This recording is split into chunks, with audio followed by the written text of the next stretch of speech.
Doing? I know it's been a while since I last posted a video.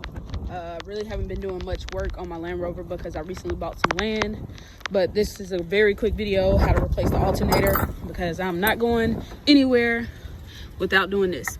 Okay, so here's your to release the tension on the belt. It's a 15mm wrench and it goes right on there. You push it down and you're able to pull the belt off. I didn't get that on camera, but that's that part. And then you're gonna need a 13 and a 10mm to fit on the actual bolts. The 13 is on the back, the 10 is on the front, and you break all of those bolts off. Okay, so I got the long bolts out, and here's my alternator. I pulled it out and just turned it to the side a little bit. It was a little bit of struggle getting this out, but not too bad to where I needed any additional tools.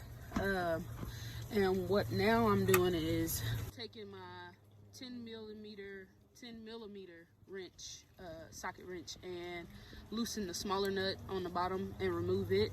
And for the larger one, I'm gonna have to see what size I need for that, but let's get this one taken off. Millimeter wrench and taking off this top nut here.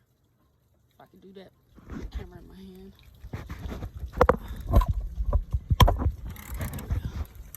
Sorry about that, guys. I have to kind of use my other hand a little bit. But yeah, keep taking this off.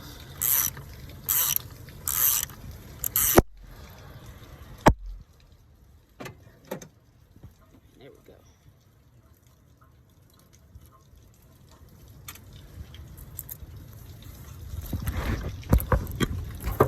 And it's off. Here's my old alternator. Now it's time to go and pick up the new one from my friend Nigel and get it replaced.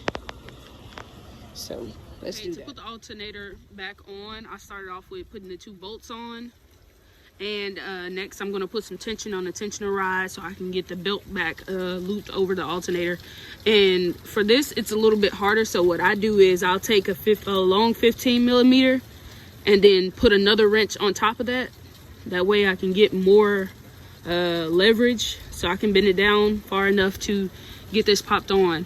And I can't record that part because I broke my tripod, but basically, don't tell me I left it in here. Oh no, here it is. Okay, so basically what I'm saying is put that guy on there like that, and then take my other one and then push it down just like this. That way you get more tension on that rod to give you more space to hook this over that little lip and put it on. There's the new old alternator put in. I just got to tighten the 13mm bolts on the back, and that's the 10 on the front, but you just hold it with the 10 and tighten it on the back with the 13, and then I should be ready to go.